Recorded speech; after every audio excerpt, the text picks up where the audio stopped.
What's going on, everybody? Coach Chris here with Forge Through Faith.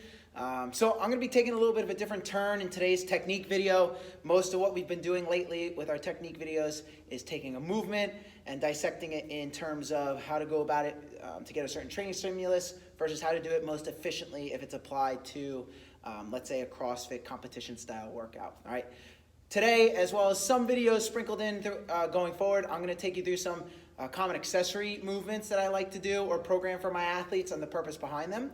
Today we're going to be going over a seated plate overhead reach. Okay, so what does that look like? So I have my plate here.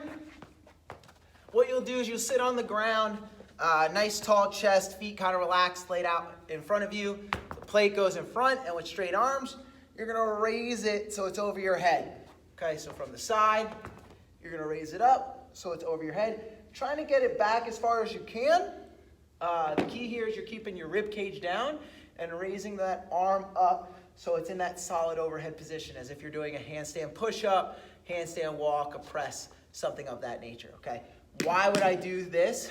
Because a lot of people struggle when getting into a handstand push-up or handstand walk position of a couple things. A, pressing through the floor, okay? So using their rhomboids, using their lower trap, their upper trap to push actively through the floor, okay? So if you go into a handstand walk or handstand push-up and you're passive with your shoulders, you're gonna get this crumbling effect.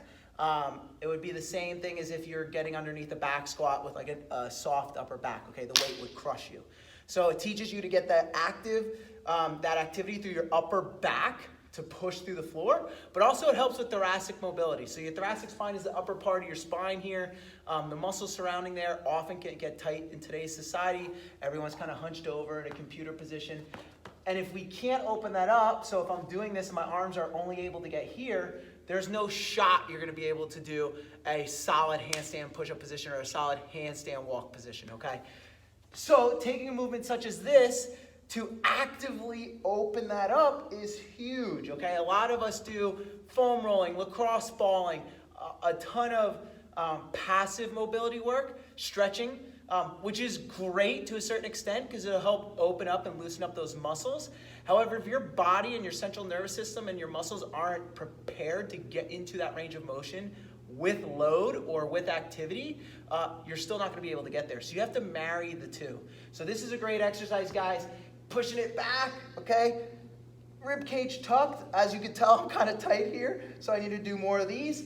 Pressing this back, opening up that thoracic spine, getting those muscles to work so that you can effectively utilize them in a handstand push-up or a handstand walk position. Okay, guys?